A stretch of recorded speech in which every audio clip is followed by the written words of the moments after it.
बाबा जी और हुजूर जी की प्यारी साध संगत जी, राधा स्वामी जी। संगत जी, हमारे आप सबसे एक विनती है कि कमेंट में राधा स्वामी और साथ साथ अपने शहर का नाम भी जरूर लिखें, जिससे हम जान सके कि बाबा जी का सत्संग और साखी कहाँ से सुनी जा रही है। इस वीडियो में एक सच्ची घटना का जिक्र है जो महान हस्ती ज्ञानी अरुण सिंह जी के द्वारा सुनाई गई थी कि जो हमें प्रसाद सद्गुरु की तरफ से प्राप्त होता है, उसे प्रसाद को खाने के हकदार केवल हम ही नहीं बल्कि कुछ और लोग भी हैं। जरा विचार करके देखें, जिन घर वालों ने हमें सेवा करने के लिए भेजा है, वह हमारे घर वाले भी इस प्रसाद के उतने ही हकदार हैं जितना कि हम, क्योंकि उन घर वालों ने हमारे हिस्से का काम किया और हमें घर के कामों से फ्री किया। इसीलिए तो हम सेवा करने आए हैं। प्रसाद हम चाहे मुट्ठी भर खाएं या फिर प्रसाद का एक कतरा भी खा ले, प्रसाद उतना ही काम करता है। आइए अब हम उस घटना जो कि ज्ञानी अरुण सिंह जी के द्वारा सुनाई गई थी को सुनते हैं। गुरु हरगोविंद सिंह साहिब छठी पातशाही सत्संग फरमा रहे थे। सत्संग करते समय एक कलंदर अपने भालू लेकर सत्संग के सामने से गुजरा तो कलंदर पर गुरु साहिब जी की नजर पड़ी। गुरु साहिब जी तो अकाल दृष्टि वाले थे, उस कलंदर के आगे और पीछे के सारे हाल वह जान गए। इसी समय उन्होंने अपने साथ जो पाठ पढ़ रहे सहपाठी थे उनको रोका और उन्होंने उसको कहा, पता है जो कलंदर भालू लेकर जा रहा है वह भालू तेरा कौन है? वह तेरा पिता है। पाठी यह सुनकर हैरान हो गया कि वह मेरा पिता कैसे हो सकता है। पाठी गुरुजी से बोले कि गुरुजी, आप तो झूठ बोलते नहीं, पर यह कैसे हो सकता है, तो आप ही बताएं। गुरु साहिब जी ने सत्संग बंद करके उसे कलंदर को अपने पास बुलाया और पाठी को प्रसाद लाने के लिए बोला। गुरु साहिब जी ने उस प्रसाद के ऊपर अपनी दृष्टि डाली और उसे भालू को खिला दिया। जैसे ही भालू ने प्रसाद खाया, भालू ने अपना चोला छोड़ दिया। जब भालू मर गया, तब जो उसका मालिक था कलंदर, वह रोने लगा और गुरुजी से कहने लगा कि पता नहीं आपने मेरे भालू को क्या खिला दिया जिससे मेरा भालू मर गया। तब गुरु हरगोबिंद सिंह जी ने उसे कलंदर से पूछा कि तुम्हारा भालू कितनी कीमत का था। उस कलंदर ने अपने भालू की कीमत गुरुजी को बताई और उतने पैसे लेकर वह कलंदर वहां से चला गया। इस पर सहपाठी ने गुरुजी से पूछा कि गुरुजी, मेरे पिताजी तो श्री गुरु अर्जन देव जी के साथ पाठ किया करते थे। मेरे पिताजी तो अर्जन देव जी के बहुत बड़े भक्त थे और उन्होंने तो नाम दान भी लिया हुआ था। वह भालू की योनि में कैसे आ सकते हैं? पाठी बोला, गुरुजी, आप कृपा करके मुझे यह बताएं कि मेरे पिताजी ऐसे भालू की योनि में कैसे आ सकते हैं। तब गुरुजी ने बताया कि बात उसे समय की है, जब 5वीं पातशाही गुरु अर्जन देव जी का दीवान सजा हुआ था। जब वहां पर सत्संग समाप्त हो गया, वहां पर तुम्हारे पिताजी प्रसाद बांटने का कार्य कर रहे थे। इस समय पर कुछ गाड़ी वाले जो गाड़ियों के ऊपर सामान लादकर सामने से गुजर रहे थे, वह भी जब सत्संग समाप्त हो गया तो प्रसाद लेने के लिए रुक गए। वह गाड़ी वाले बहुत दूर से चलकर आ रहे थे। उसे समय सड़कें बहुत कच्ची होती थी, उनके ऊपर बहुत सारी मिट्टी लगी हुई थी, उनके कपड़े सारे मिट्टी से भरे हुए थे। उन गाड़ी वालों ने तुम्हारे पिताजी से प्रसाद मांगा और अपने हाथ आगे कर दिए। तब तुम्हारे पिताजी ने बड़े क्रोध से उन्हें पीछे हटने के लिए बोला और कहा, एक लाइन में खड़े रहो। उन गाड़ी वालों ने फिर से तुम्हारे पिताजी से बोला, बाबा जी, हमें प्रसाद दे दीजिए, नहीं तो हमारी गाड़ियां आगे चली जाएगी। तब तुम्हारे पिताजी ने फिर से उन्हें क्रोध से डांट दिया और बोला कि अगर प्रसाद बच गया तो मैं तुम्हें दे दूंगा। अपनी लाइन में खड़े रहो। उन गाड़ी वालों ने अपनी गाड़ियां थोड़ी दूर पर खड़ी कर रखी थी। वह कभी अपनी गाड़ियों को देखते और कभी वह तुम्हारे पिताजी की तरफ देखते। उन्होंने फिर से तीसरी बार तुम्हारे पिताजी से प्रसाद मांगा। तब तुम्हारे पिताजी ने उन्हें बहुत क्रोध से बोले, खड़े रहो, भालू कहीं के। तुम्हारे पिताजी प्रसाद किसी और को दे रहे थे। तभी उनके हाथों से प्रसाद का एक छोटा सा टुकड़ा नीचे जमीन पर गिर गया। तब उन गाड़ी वालों ने उस प्रसाद जो जमीन पर गिर गया था उसे उठाया और आपस में बांट लिया। उन गाड़ी वालों ने प्रसाद खाकर मालिक का शुक्र किया और तुम्हारे पिताजी को बोला कि हम भालू नहीं, भालू होएगा तू। इतना बोलकर वह गाड़ी वाले वहां से चले गए। वह गाड़ी वाले मालिक के प्रेमी थे। उन गाड़ी वालों का श्राप ही तुम्हारे पिताजी को लगा, इसीलिए तुम्हारे पिताजी को अगले जन्म में भालू की योनि में आना पड़ा। अब उनका उद्धार भी इसी ही प्रसाद से होना था। तो गुरु प्यारी साध संगत जी, इस प्रसाद की जो महत्वता होती है वह इतनी होती है कि चाहे हम मुट्ठी भर खा ले या फिर हमें एक तिनका मात्र ही मिल जाए, प्रसाद उतना ही काम करता है। अब कुछ विचार करके देखें, जो प्रसाद हमें अपने गुरु की तरफ से प्राप्त होता है उसे पाकर हमें उदार चित्त होना चाहिए। इस पर ज्ञानी जी हमें बताते हैं कि जो प्रसाद हमें बाबा जी की तरफ से मिलता है उसे पर बाबा जी की दृष्टि पड़ी होती है। वह प्रसाद हम अपने घरों में रखते हैं और जब हमारे घरों में कोई अच्छा काम होता है तो वह प्रसाद खाकर हम अपने कामों की शुरुआत करते हैं।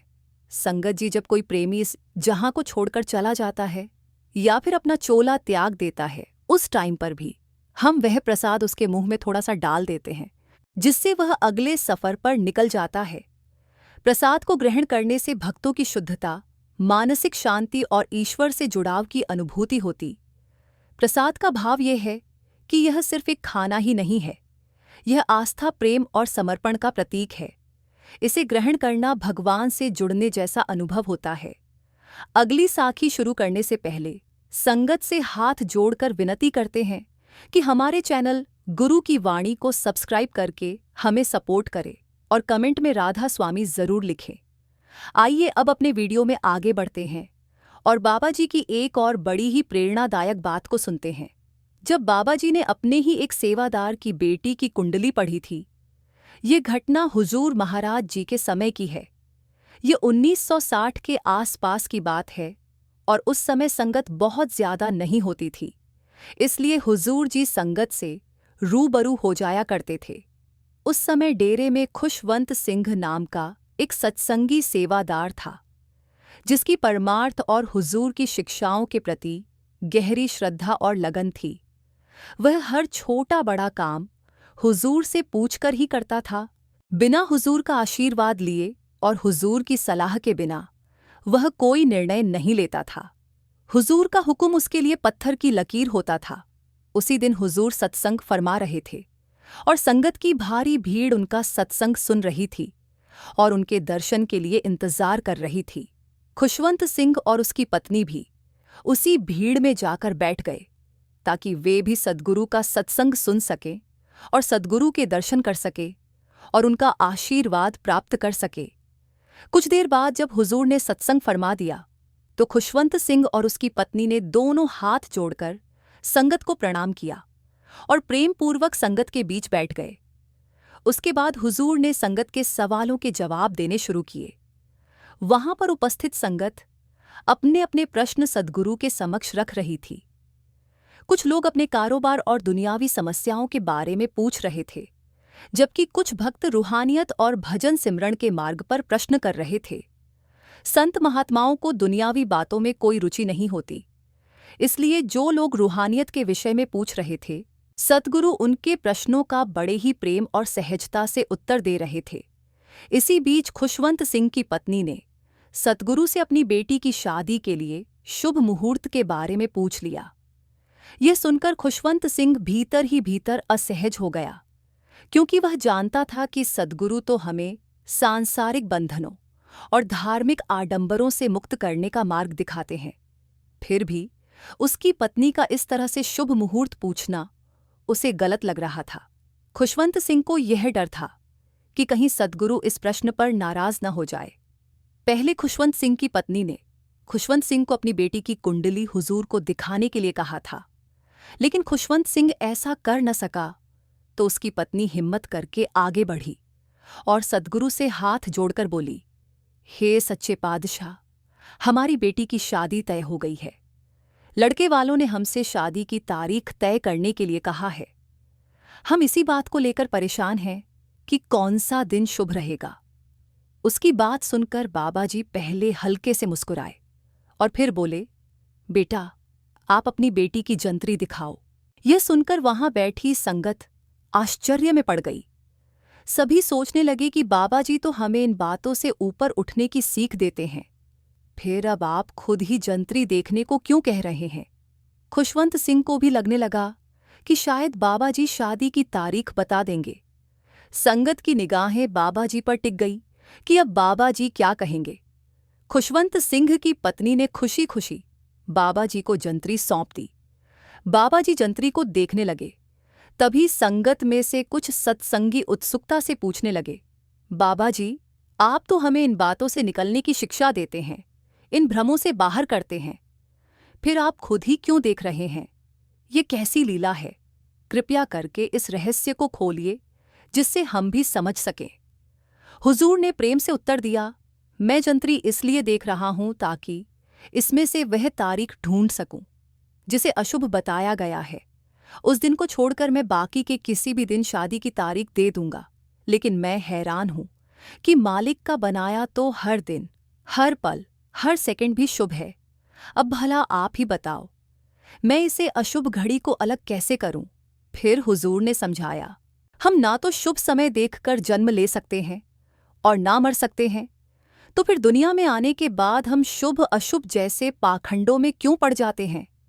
इसके बाद हुजूर ने खुशवंत सिंह और उसकी पत्नी के सामने उनकी बेटी की कुंडली फाड़ दी और कहा, आप अपनी सहूलियत के हिसाब से कोई भी एक दिन तय कर लो, समझ लेना वही दिन शुभ है। बाबा जी की यह बात सुनकर संगत की आंखें खुल गईं। सभी समझ गए कि सच्ची शांति और सच्चा सुख बाहरी बातों में नहीं, बल्कि अपने आप को नाम से जोड़ने में है। लेकिन हम कहाँ मानते हैं, फिर भी वही बातों में उलझ जाते हैं जिनसे हमें बचने के लिए सद्गुरु बार बार समझाते हैं। सच तो यह है कि मालिक द्वारा बनाया गया हर पल, हर घड़ी, हर दिन शुभ ही है। शुभ और अशुभ जैसी कोई चीज होती ही नहीं। क्या वह मालिक जिसने हमें इस सुंदर संसार में भेजा है हमारे लिए कुछ अशुभ कर सकता है? बिल्कुल नहीं। मालिक ने जो भी बनाया है वह सब शुभ ही है। लेकिन हम फिर भी मन के जाल में उलझकर शुभ अशुभ की बातों में पड़ जाते हैं। साथ संगत जी, शादी किसी भी दिन की जाए, वह दिन शुभ ही होगा, क्योंकि जब कोई काम मालिक को समर्पित करके किया जाता है तो उसमें किसी भी प्रकार की बाधा आ ही नहीं सकती।